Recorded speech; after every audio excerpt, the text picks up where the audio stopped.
we're here tonight to speak to Bobby Nicholson and Kevin Gore, who have just completed what I would regard as an extremely amazing contribution to the Scottish independence movement, but during the Edinburgh Festival.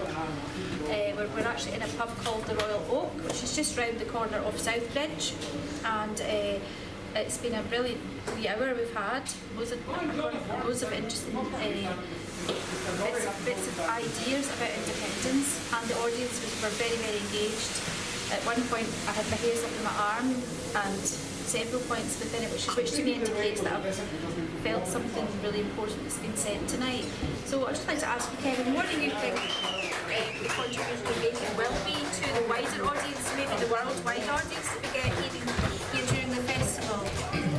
Well, we just try and give the whole show in terms of going native was just to give an idea to people that are coming over here from international and overseas, to give them a wee perspective of how Bobby and I felt about Scotland and local issues, but also the two of us are very much champions of Scottish independence, and we've done a lot of campaigning through our music and our songwriting, and we brought it to the show as well, just to let people internationally know a bit about how we feel about it. Well, I think you did that very well tonight. And what about yourself? What do you think? Well, yeah, I think it's quite interesting because we'd started the show in 2013 was the first time we did it, and it was to do with just songs about coming from a Scottish perspective. Yeah. And it was just before the campaign got on the go fully to engage with the referendum, and then subsequently what happened with the referendum, and after the result of the referendum and what's happened since. It's it's kind of grown into its own kind of life form. The show is completely different from what it was in 2013 from when we started it, only because the things we were writing about have changed over that 4-year period. Excellent. Well, I had a thought while you were playing tonight, right, that all the songs feel as though they're all part of a whole story that we've got going on here, right? Even the kind of humorous side, but it isn't really humorous. It's a reflection of the poverty that we're dealing with in Scotland. And I had an idea that it would be something I would see as that show, that 1 hour show, it would be going to every single community in Scotland. Everybody would hear that, and at some point, when we reach that point again, when we're going to have independence. Do you feel that folk singers make a major difference in the society? That's my question. Yeah, I think the Scottish place, like any other art form, the Scottish place, and folk music has always been music of protest as well, Absolutely. It sounds like folk music that is about calling for change, about parodying the powers that be and the status quo and things like that. I think it's always had that job.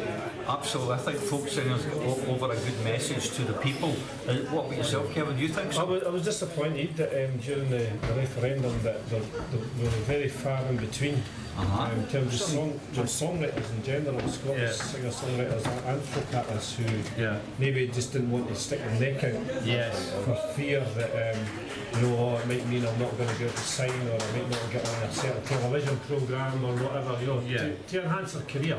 Absolutely. But for me, songwriting is about what you feel passionate about. That's how you write your best songs and your best material, and you just, especially folk music, that's what it's meant to be in my mind. It's meant to be about social comment and how you feel about society and what's going on. People very much protest as well. I think there is a place for people who want to sing about on the hill and the lonely goat and the shortbread tin and all that, and a lot of the folk scene, there is a lot of this cabaret looking sort of stuff going on. There's a place for that, but I prefer what we does as well to do what we do. It's more for us. I really do think you guys make a difference. I mean, for years and years I followed groups like the Corries, the Gabber Lindsay, Alistair MacDonald, and in fact Alistair MacDonald and the Gabber Lindsay performed at some of our Scottish resistance events. And I really do think that folk singing makes a big difference in the whole feeling of the people, and it makes a big difference. I mean, you can sing a rebel song in a pub, but you can't give a speech. telling people the same thing. Because we've been in pubs and we're banned from giving political speeches, but it's okay for a folk singer that will maybe dragged off to actually sing a rebel song, you know. So it's quite strange that, but there we go. I mean, just to say that, I mean, one of the big influences for me personally would be Dick Gotkin. He's always, you know, stuck his neck out and he's always been political and had something to say. Absolutely. These are people that we aspire to. Absolutely. And people like Matt McGinn as well, the great socialist, you know. He was a great believer in eventually getting a Scottish Republic. And every year we the Scottish Resistance have an event for Matt McGinn, an annual event to remember Matt McGinn, because he was one of the folk singers that didn't really get the credit that was due to him. He was a great writer. Absolutely, some of his songs were absolutely fantastic, absolutely fantastic. I thought the humour song that you did about Bullet the dog, That was really good, wasn't it? was very similar to Matt McGinn. Yeah, I'm a big fan of Matt McGinn. I wondered, because we were studying his work last year before the Matt McGinn rally. I didn't really know much about him, so I was like looking into it before the rally, and it's a social conscious with humour, which I think has a place, very much so. And I think McGinn at the Carlton, you should get his McGinn at the Carlton, Alright, okay. I've been following McGinn for years, you know, I'm one of his greatest followers, and in fact the site, I've actually got a site on Facebook regarding Matt McGinn, and Shona McGinn, the daughter, is actually part of that group as well.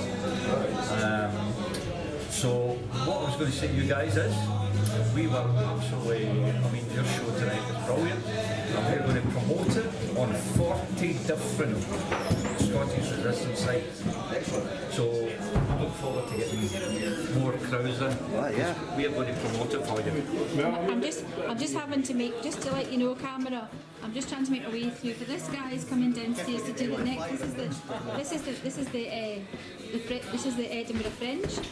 We were in a little corridor between two bars. There's a guy singing Irish songs upstairs, and an event just about to take place. It would be good if you actually give a mention to the Royal Oak, because it was. Well, I think the Royal Oak. Well, I've taken photographs outside. Apparently, it was the retreat for the people who were fighting in the Battle of Flodden. This is where they came. This is where they came to. Absolutely. And also, we noticed upstairs there's lots of stuff about Robert Burns, which has been a big fan of Robbie Burns. Robbie Burns was the guy who, your song. That thing when you said we're in love with liberty, I'm like, absolutely. That's us. That is it. We need a t-shirt, big time. And the other thing you mentioned about the big awesome plaque outside on this pub, it goes on about Flodden. This is where a lot of people retreated to after Flodden. Everybody, every single person who's Scottish blood would have had somebody killed at Flodden. That was our biggest disaster, guys. That was one of the biggest disasters in Scottish history in a battle. Anybody who's got any Scottish blood at all would have had somebody who was a relative who was killed at Flodden. Very sad day that was. Really sad day. But anyway, it's nice that this pub is still remembering it, so we're not going to forget it. But listen, do you know what? Thanks very much for inviting us to come along tonight. I thoroughly enjoyed it actually. And thanks for going native. We went native tonight. I've kind of worked tartan, so I'm kind of native. But thank you guys. So I'll make a wee film in due course.